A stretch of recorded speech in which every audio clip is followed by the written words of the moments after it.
For decades, modern computing has operated on a specific, mechanistic assumption that the messy, living ecosystems of the Earth can be successfully forced into the rigid logic of a one-dimensional algorithmic grid. This Cartesian approach, reducing complex biological realities into isolated, measurable data points, is highly efficient for machines. But applying that reductionist worldview as a governance model for human and planetary ecosystems results in severe structural failures and extraction. Resolving this friction requires a new structural meta-agreement.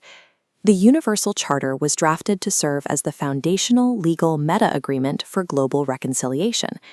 Unlike historical treaties negotiated between sovereign states, this charter establishes terms directly between the 10-dimensional biological human species and one-dimensional advanced technology. To synchronize these two distinct environments, the charter strips the computing machine of any presumed authority over living systems. The technology is physically and legally demoted, serving exclusively as a mechanical routing exoskeleton. The mandate of the charter is to anchor planetary equity, targeting a system where N equals all participants through a coordinated thermodynamic synchronization of the human edge and the Earth. To achieve this, we have to discard the legacy definition of truth. In previous technological eras, truth was treated as a static, computable artifact, something software companies could scrape from the real world, digitize, and hoard inside centralized data lakes.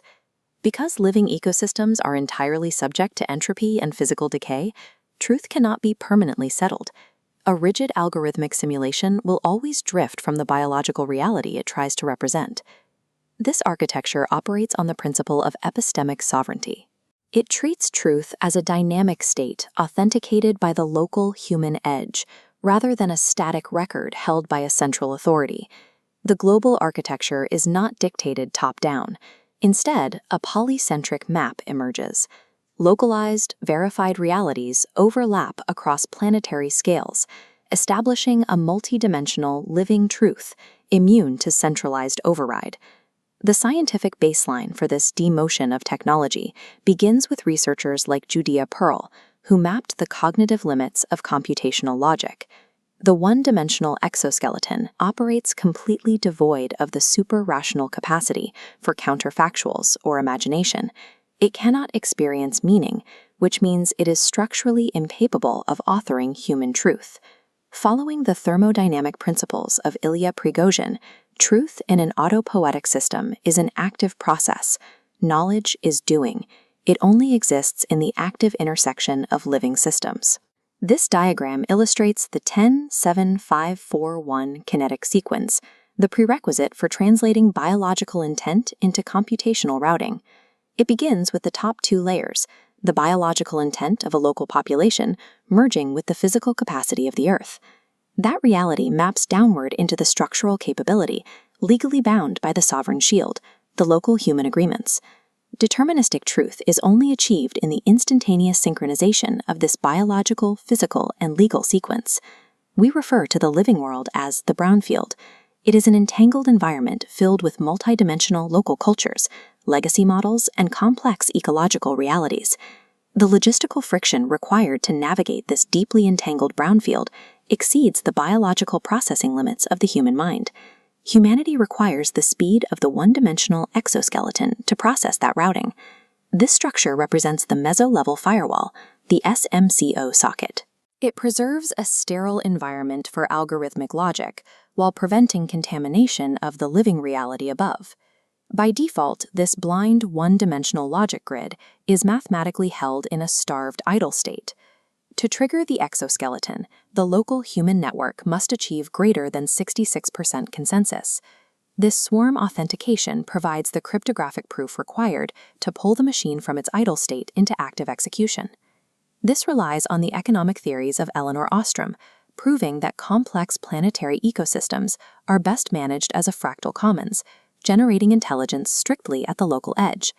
By requiring a living two-thirds consensus to initiate computation, the network establishes a mathematical leash.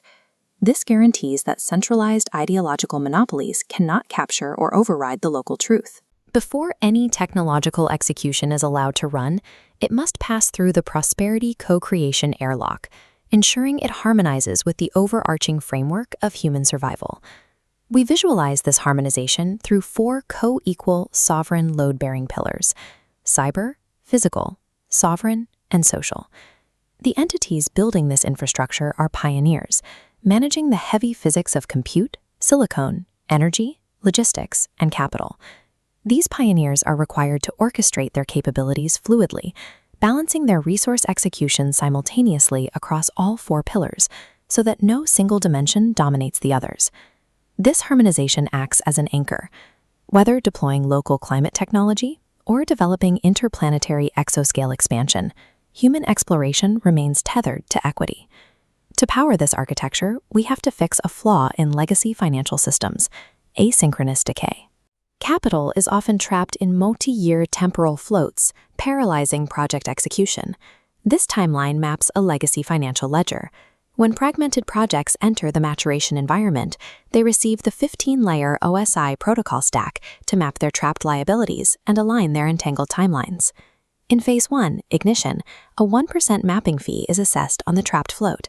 8% routes to orchestration, while 92% immediately flows back to the local facility to fund execution. Phase 2 is synchronization. As capital is released, a precise 1.0006% flow is unlocked for routing. The remaining 6.9994% is securely locked in a special purpose vehicle to stress test the asset. Phase 3 is autopoiesis. The moment the agreement, capacity, and legal structures align, the timelines experience temporal collapse, executing simultaneously at T0.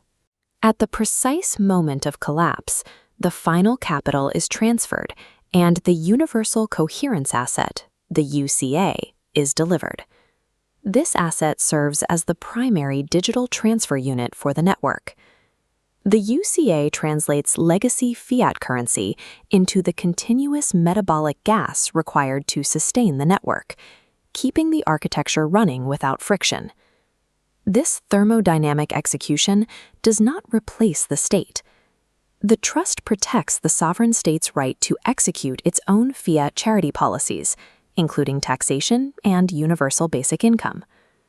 Let's compare standard sovereign treasuries on the left with a T0 autopoietic engine on the right.